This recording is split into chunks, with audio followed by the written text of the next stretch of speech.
आगे बढ़ते हैं। कानपुर के बिकरू केस में खुशी दुबे की जमानत अर्जी पर आज सुप्रीम कोर्ट में समाअत है। समाअत से कबल उत्तर प्रदेश हुकूमत ने खुशी दुबे की जमानत की मुखालफत करते हुए सुप्रीम कोर्ट में अपना जवाब दाखिल करा दिया है। जमानत की दरख्वास्त के अलावा 2 मुदाखलत की दरख्वास्तें भी दायर की गई है। बिकरू केस में शहीद होने वाले उत्तर प्रदेश के पुलिस के जवानों के लवाहिकीन की जानिब से खुशी दुबे को जमानत देने के खिलाफ एहतजाज दर्ज कराया गया है। वाज़ेह हो कि 2020 में कानपुर में बिकरू केस में खुशी दुबे को पुलिस ने शरीके मुल्जिम बनाया है।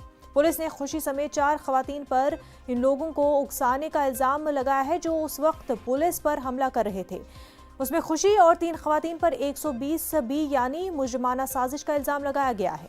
इस मामले पर निचली अदालत और हाईकोर्ट ने खुशी दुबे की जमानत की दरख्वास्त मुस्तरद कर दी है। दिल्ली से हमारे नुमाइंदे सुशील पांडे इस वक्त हमारे साथ जुड़ चुके। सुशील, इस पूरे मामले को लेकर के आज समाअत होगी, क्या कुछ दलीलें उत्तर प्रदेश हुकूमत की जानिब से दी जा सकती हैं?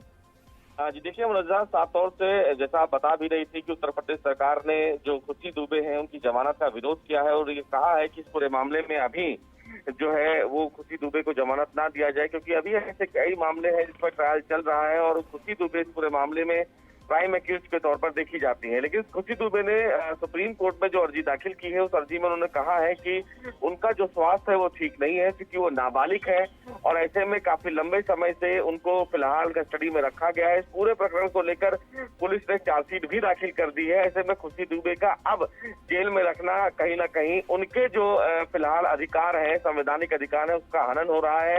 हालांकि खुशी दुबे ने यह भी कहा है कि उनका जो स्वास्थ्य है वो ठीक नहीं है, वो इलाज भी करवाना चाहती हैं, लिहाजा उनको जमानत दी जानी चाहिए। लेकिन इस बीच उत्तर प्रदेश सरकार ने उनकी जमानत का विरोध किया है और ये कहा है कि अगर उनको जमानत दी जाएगी तो निश्चित रूप से जो तमाम इस केस से जुड़े गवाह हैं वो इन्फ्लुएंस किए जा सकते हैं। तो आज की जो सुनवाई होगी लगभग 11:30 बजे के आसपास, देखना बेहद अहम होगा कि उत्तर प्रदेश सरकार की जवाब के बाद सुप्रीम कोर्ट का क्या कुछ रुख होता है। हालांकि इस जवाब को लेकर कहीं ना कहीं खुशी दुबे की तरफ से भी कोर्ट में जानकारी दी जाएगी और उनका जो पक्ष है वो रखा जाएगा।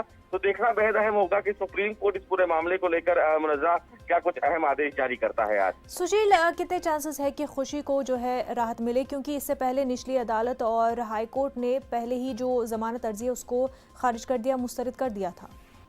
आज देखिए फिलहाल मामला अभी न्यायालय में लंबित है मुनज़्ज़ा। ये कह पाना थोड़ा सा जल्दीबाजी होगा कि इनको जमानत मिल सकती है या नहीं मिल सकती है, क्योंकि जिस तरह काउंटर फिलहाल उत्तर प्रदेश सरकार की तरफ से किया गया है उनकी जमानत को लेकर और ये बातें रखी जा रही हैं कि इस पूरे मामले में खुशी दुबे कहीं ना कहीं जब ये घटना को अंजाम दिया जा रहा था उनको तमाम चीजों की जानकारी थी और उन्होंने उस समय अपने जो उनके बंदे थे उसको उन्होंने उकसाया भी था।